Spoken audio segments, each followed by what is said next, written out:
ఎమ్మెల్యేగా బీఆర్ఎస్ అధినేత కేసీఆర్ ప్రమాణ స్వీకారం చేశారు. గజ్వేల్ నియోజకవర్గం నుంచి ఎమ్మెల్యేగా కేసీఆర్ గెలుపొందారు. స్పీకర్ గడ్డం ప్రసాద్ కుమార్ ఛాంబర్లో కేసీఆర్ ప్రమాణ స్వీకారం చేశారు. కేసీఆర్ ప్రమాణ స్వీకారం సందర్భంగా బీఆర్ఎస్ కార్యకర్తలు, ఎమ్మెల్యేలు హాజరయ్యారు.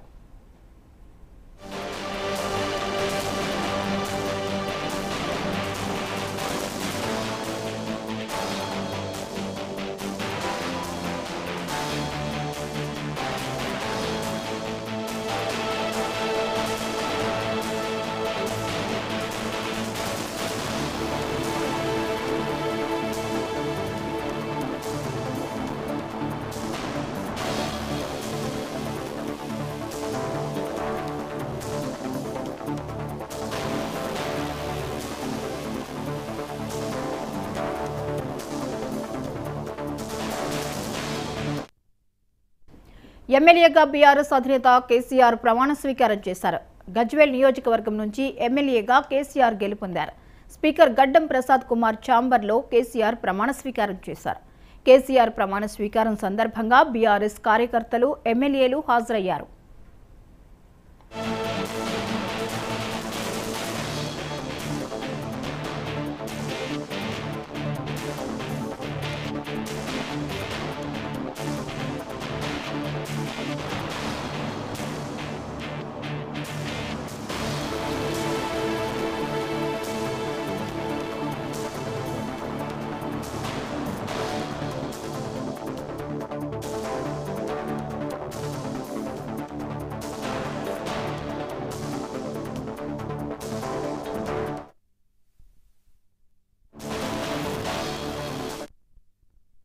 ఎమ్మెల్యేగా బీఆర్ఎస్ అధినేత కేసీఆర్ ప్రమాణ స్వీకారం చేశారు.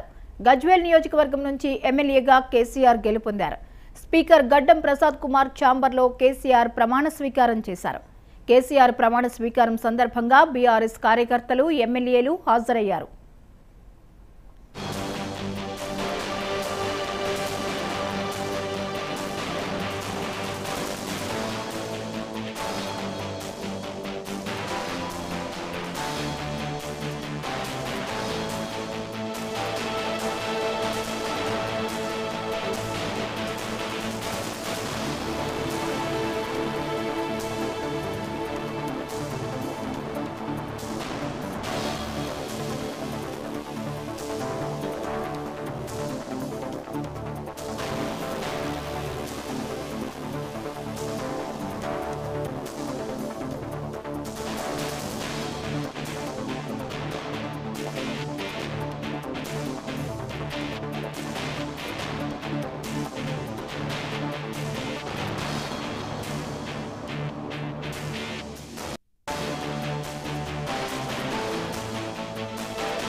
రైట్కి ఎమ్మెల్యేగా బీఆర్ఎస్ అధినేత కేసీఆర్ ప్రమాణ స్వీకారం చేశారు. గజ్వేల్ నియోజకవర్గం నుంచి ఎమ్మెల్యేగా కేసీఆర్ గెలుపొందారు. ఈ నేపథ్యంలో ఈ రోజు ఆయన ప్రమాణ స్వీకారం చేసినట్లుగా మనకి సమాచారం అందుతోంది.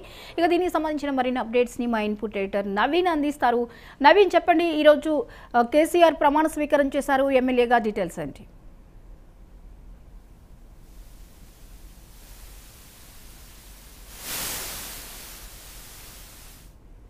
జరుగుతుంది. ఈ కార్యక్రమానికి బీఆర్ఎస్ పార్టీకి చెందినటువంటి ఎమ్మెల్యేలతో పాటు, ఎమ్మెల్సీలతో పాటు ఇంకా బీఆర్ఎస్ పార్టీకి చెందినటువంటి ముఖ్య కార్యకర్తలందరూ కూడా హాజరైనటువంటి పరిస్థితి జరుగుతుంది. అంటే దాదాపు 2 నెలల తర్వాతనే కేసీఆర్ బయటకు వచ్చినటువంటి పరిస్థితి జరుగుతుంది. ఎందుకంటే ఎన్నికల తర్వాత కేసీఆర్ ఫామ్ హౌస్ లో జారిపడినటువంటి పరిస్థితి జరుగుతుంది. దాంట్లో దాని తర్వాత సర్జరీ కూడా చేసినటువంటి పరిస్థితి జరుగుతుంది. అయితే వైద్యులు ఇచ్చినటువంటి సలహా నేపథ్యంలో దాదాపు 2 రోజులు రెస్ట్ తీసుకోవాలని చెప్పేసి కేసీఆర్ కూడా చెప్పినటువంటి నేపథ్యంలో ఈ రోజు కేసీఆర్ అసెంబ్లీ ప్రాంగణం చేసుకొని వారు ప్రమాణ స్వీకారం కూడా చేపట్టినటువంటి పరిస్థితి జరుగుతున్న తర్వాత టీఆర్ఎస్ ఎంపీ నేతగా బాధ్యతలు కూడా చేపట్టినటువంటి పరిస్థితి జరుగుతుంది. అయితే ఈ కార్యక్రమం అంతా కూడా ముగిసిన తర్వాత నేరుగా అక్కడి నుంచి ఇటు వంజలకి ఉన్నటువంటి కేసీఆర్ నివాసానికి కూడా చేరుకునేటువంటి అవకాశం కనిపిస్తుంది. అక్కడ కొంతమంది బీఆర్ఎస్ పార్టీకి సంబంధించినటువంటి నేతలతో కూడా భేటీ అయ్యి ఈ అంశాలపై కూడా చర్చించేటువంటి అవకాశం కనిపిస్తుంది. ఎందుకంటే దాదాపు 2 రోజుల నుంచి కూడా కేసీఆర్ పార్టీకి సంబంధించినటువంటి నేతలతోటి దూరంగా ఉన్నటువంటి పరిస్థితి నెలకొంది.